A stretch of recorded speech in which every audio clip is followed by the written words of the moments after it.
നമ്മളിപ്പോൾ ഒരു തെരഞ്ഞെടുപ്പ് വർഷത്തിലാവുള്ളൂ അല്ലേ? ഈ തെരഞ്ഞെടുപ്പ് വർഷം എന്ന് പറയുന്നത് കോൺഗ്രസിനെ സംബന്ധിച്ചിടത്തോളം വളരെ നിർണായകമല്ലേ? 2026 തെരഞ്ഞെടുപ്പിൽ കോൺഗ്രസിന് അധികാരത്തിൽ തിരിച്ചു വരാൻ കഴിഞ്ഞില്ല എന്ന് വിചാരിക്കുക. എന്താണ് കോൺഗ്രസിൻ്റെ സംസ്ഥാനത്തെ സ്ഥിതി? എന്താണ് അതിൻ്റെ ഭാവി? എന്തായിരിക്കും UDFിൻ്റെ ഭാവി? അതുകൊണ്ട് തന്നെ 2026 തെരഞ്ഞെടുപ്പ് ഞാൻ എപ്പോഴും പറയുന്നത് പോലെ കോൺഗ്രസിനെ സംബന്ധിച്ചിടത്തോളം UDFിനെ സംബന്ധിച്ചിടത്തോളം ഒരു ജീവൻ മരണ പോരാട്ടമാണ്.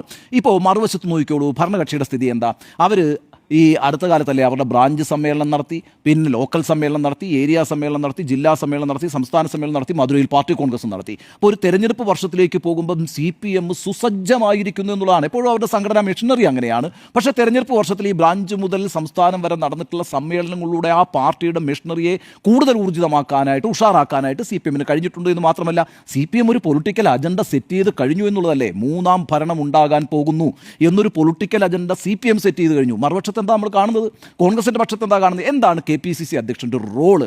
യഥാർത്ഥത്തിൽ ഒരു തെരഞ്ഞെടുപ്പ് വർഷത്തിൽ പ്രത്യേകിച്ച് KPCC അധ്യക്ഷൻ ഡേ ടു ഡേ ബേസിസിൽ പൊളിറ്റിക്കൽ അജണ്ട നിശ്ചയിക്കണം എന്നേ. പൊളിറ്റിക്കൽ അജണ്ട സെറ്റ് ചെയ്യുന്ന ഒരാളായിരിക്കണം KPCC അധ്യക്ഷൻ എന്ന് പറയുന്നത്. കോൺഗ്രസിൻ്റെ കാര്യത്തിനകത്തുണ്ടല്ലോ, ഈ പൊളിറ്റിക്കൽ അജണ്ട എല്ലാ ദിവസവും സെറ്റ് ചെയ്താൽ മാത്രമേ ആ സംഘടന ചലിക്കുകയുള്ളൂ, എന്നാൽ മാത്രമേ തുടർചലനങ്ങൾ ഉണ്ടാകുകയുള്ളൂ.